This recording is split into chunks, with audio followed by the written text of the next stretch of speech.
السلام عليكم، كي دايرين؟ لاباس عليكم؟ نتمنى تكونوا بخير ولا خير. اليوم ان شاء الله غادي نبارطاجي معكم الجزء الثاني ديال الفيديو اللي بارطاجيته البارح اللي هو الكرواسون.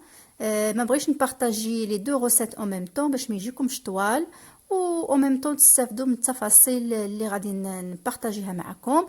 هنايا ان شاء الله هاد الغوسيت ديال الشناك اللي كيكون معمر هنايا بالطون، كتجي حتى هي يعني غوسيت فاسيل، وكتجي هشيشه هكذا ومنفوخه. وغادي نعاود نبارطاجي معكم المقادير مره ثانيه.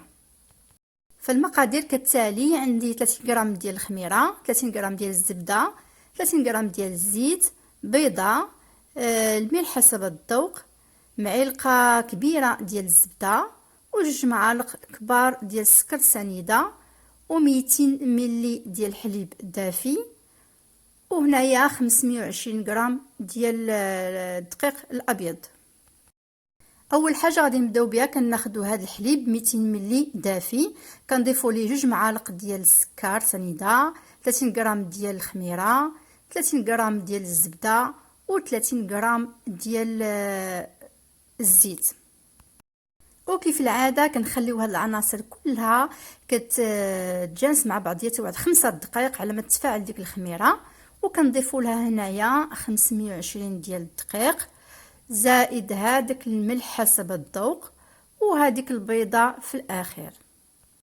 وكنخلطوا هاد العناصر كلها مع بعضياتها وكنعجنوها، وخصنا نحصلوا على عجينه يعني ما خفيفه ما ثقيله، واللي كتجي على هذا الشكل هكذا. من بعد كناخذوا هذيك المعلقه ديال الزبده كنضيفوها للعجينه وكنعجنوها واحد شي شويه لو طون اللي ديك الزبده تجانس مع ديك العجينه. من بعد كنحصلوا على هكا لاباط بحال هكذا دايره، يعني شويه مرخوفه، كنجمعوها باليد وكنعطيوها شي شويه، يعني كنعطيوها الحراره ديال الايد وصافي، يعني ما كندلكوها ما والو، بحال هذا الشكل هكذا، وكتولي هكا ما كتلصق ما والو يعني فوالا. ومن بعد كنديروها في شي بول كبيره مدهونه بالزبده وكنخليوها ترتاح وتخمر. والحشوه اللي غنستعملها غادي تكون هي بصله اولا لي شالوت، وعندك هنايا الزيتون، وهنايا طون على صوص طوماط. خذوا نتوما يا الطون العادي وديروا مع صوص طوماط ما كانش عندكم موجود، وتاخذوا هنا الاعشاب منسمه. وهذا الربيع عندي هنايا مجفف، الا عندكم بطري ديروه.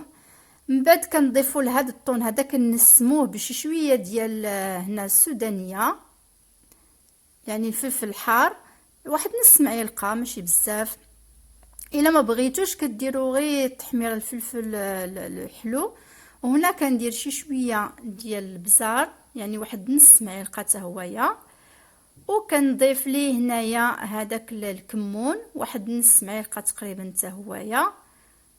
فوالا دونك هادو هما هي المسائل اللي غادي نضيفهم للطون، وغادي نخلطو هنايا ونمشي دابا للعجينه. هنايا العجينه خمرات مزيان طلعات. الا بغيتو الحاجه تجيكم مزيانه خصها تكون العجينه خامره باش تجيكم يعني هشيشه يعني ومنفوخه حتى في الطياب وكل شيء. دوك نحيد منها هاد ليغ هذا اللي فيها، وكناخذ هنايا الدقيق في هاد لو بلون طرافاي، وكندير هنايا هاد العجينه وكنحاول نطلقها بالمدلك باش نحصل على واحد مربع، واحد الكاري.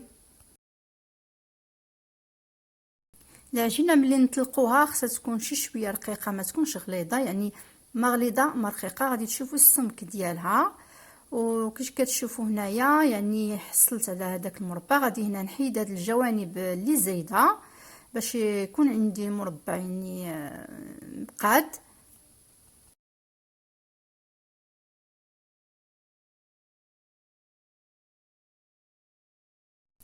وهذا هو السمك ديال العجينه، كتجي بحال هكذا يعني ما غليظه ما رقيقه. كناخدو هنايا الزبده بحراره المطبخ وكندهنوا بها هذا المربع كامل، يعني السطح ديالو كامل. هاد الزبده هي اللي كتخليها تجي يعني العجينه تكون هشيشه ورطبه. من بعد كناخدو هذا الطون هذا اللي خلطناه مع هادوك التوابل، كنحاولوا اننا نفرزوه هنايا فوق هذا المربع كامل، يعني نطلقوه فوق هذا المربع كامل، ونحاولوا نخليو واحد سنتيمتر خاوي اللي هو الفوق، نخليوه خاوي باش ملي نبغيو ندوروا العجينه يعني ما تحليناش. من بعد كنضيف هنايا هاد البصله هذه اللي شلطتها، ومن بعد كنضيف ليه هذاك الزيتون حتى هو اللي قطعته طريفات صغار، الزيتون يتقطع طريفات صغار باش ما يقطع لناش العجينه، حتى هو نديرو على هذا المربع كامل. ومن بعد كناخذ هنايا واحد المعلقه صغيره ديال هاد الربيع او القزبر كارم، وهنايا هادو اعشاب منسمه، تقدر تكون زعتر، تقدر تكون يازير، داكشي اللي كتبغيو نتوما ديروه. وكناخذوا اطراف ديال العجينه وكنحاولوا نديرو هنايا روليوها، يعني على هذا الشكل هكذا. وكي كنقول ديما يعني تكون ايدنا خفيفه على العجينه، يعني ما نضغطوش عليها، وكنستمروا حتى كنحصلوا على هذا الشكل هكذا داير. دونك هذا هو السنتيمتر، خليت لكم يبقى خاوي لانه هو اللي غادي نسوديو به هذيك العجينه باش ملي نكونوا نقطعوا فيها وداكشي ولا تطيب ما تكونش محلوله، يعني ما تحليناش مع الخميره والسي. دونك هنا سديتها على هذا الشكل هكذا، وغادي ندوز نقطعها.